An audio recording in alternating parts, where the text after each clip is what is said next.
પાંચે બાળકોના માથા કાપી નાખ્યા.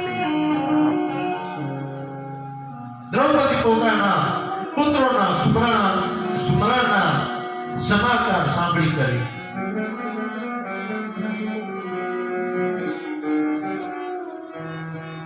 અને આદમ કરવા લાગી.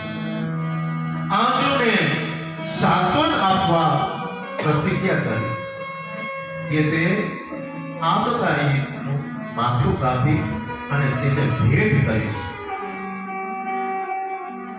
અને તેના પર પગ મૂકીને સ્નાન કરીશ અને અર્જુન ભગવાનની સલાહથી તેમની સાથે બનીને તેમની સાથે રહેવા માટેની એવી વચન. અશ્વત્થામાને પકડવા જાય છે. અશ્વત્થામા પોતાના પ્રાણ બચાવવા ત્યાંથી નાસે છે, પરંતુ અર્જુન તેની બૂટ છોડતો નથી.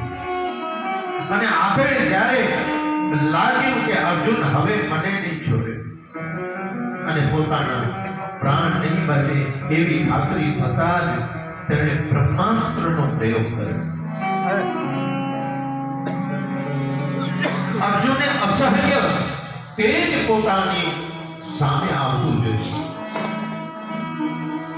અને પોતાના પ્રાણ ભયમાં જોતા ભગવાનની પ્રાર્થના કરે છે.